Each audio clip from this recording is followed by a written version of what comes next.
Okay, so this is a unique video. This is a discussion that usually Uthman doesn't get into, but he's talking with this guy who claims to be a Christian.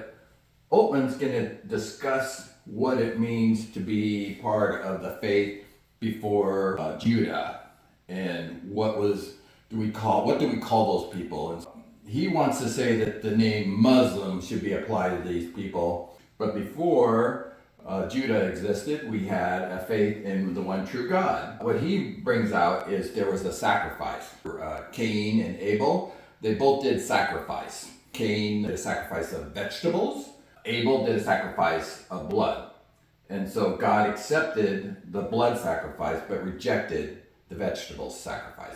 So we see that God is predicting a sacrifice to come. And it also comes out in the test of Abraham, the ransom for the ram for Isaac. That sacrifice is a foreshadowing of Christ to come, because Jesus is our sacrifice and he's ransoming us. So he sacrifices his life for our lives so that we can live and that we can make a way to heaven. But as you see, this guy has trouble dealing with Uthman because Uthman's all focused in on destroying the Bible. Watch what he says.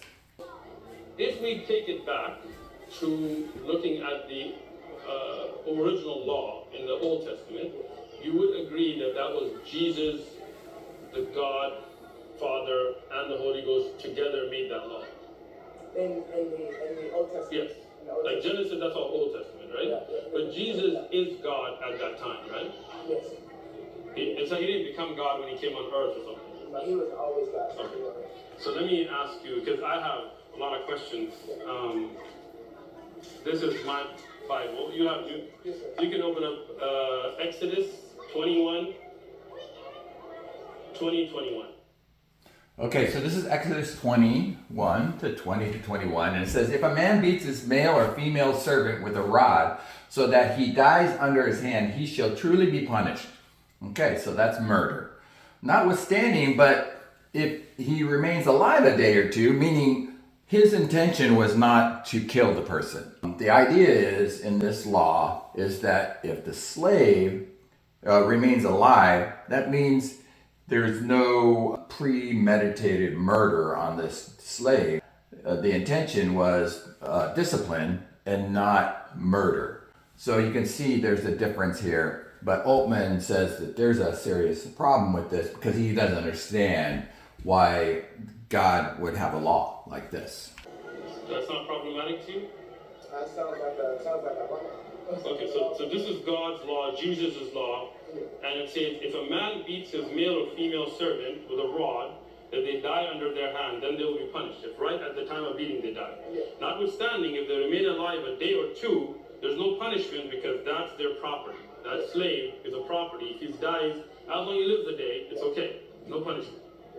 Okay, but still the idea is murder versus accidental death. Uthman doesn't like God's punishment, so he can argue with Jesus on Judgment Day.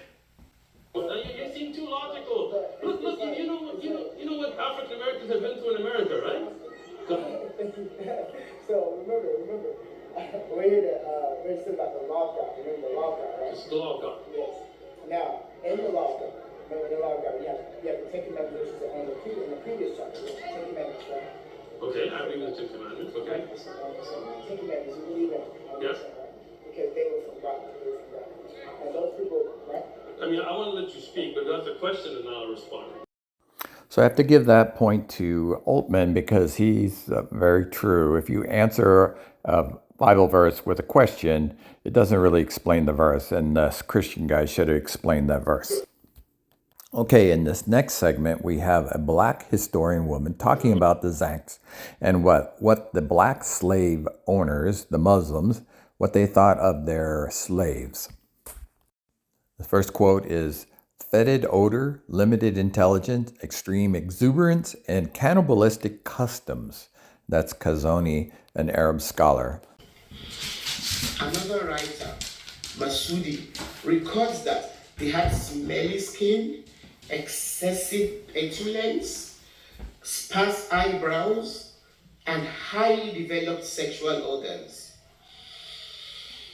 Even as recently as in the 14th century, an Arab writer, al-Baqi, wrote that the Zanj are characterized by their odor, their quickness to anger, their lack of intellect, their habit of eating one another and their enemies.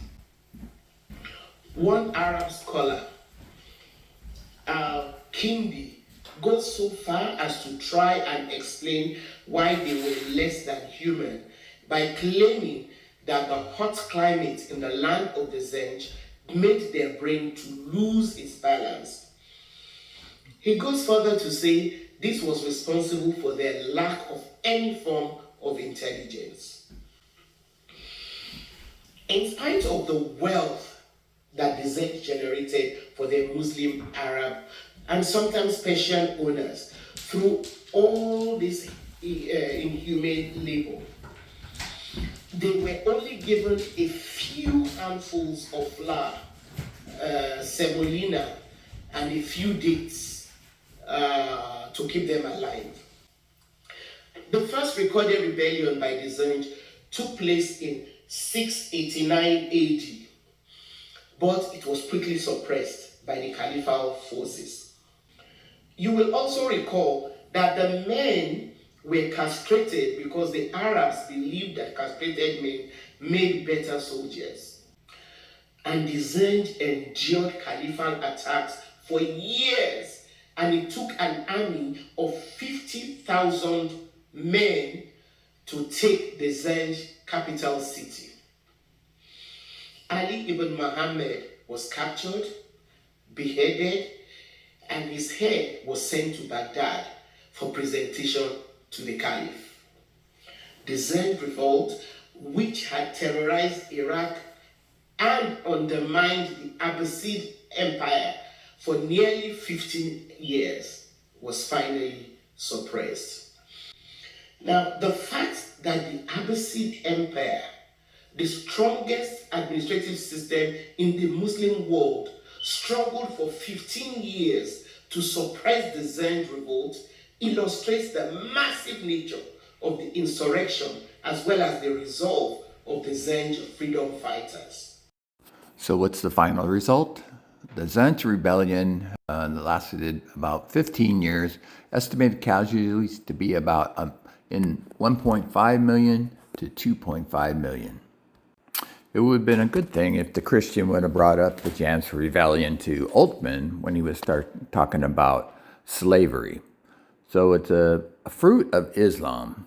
So you look what Jesus said. He said, "Beware of false prophets who come to you in sheep's clothing, but inwardly they are ravenous wolves. You will know them by their fruits. Do men gather grapes from thorn bushes or figs or thistles? Therefore, by their fruits you will know them." And so it was that Jesus had ended these sayings, and that the people were astonished at his teaching, for he had taught them as one as having authority, and not as the scribes. That is the Injil in Matthew 7, verses 15 to 29.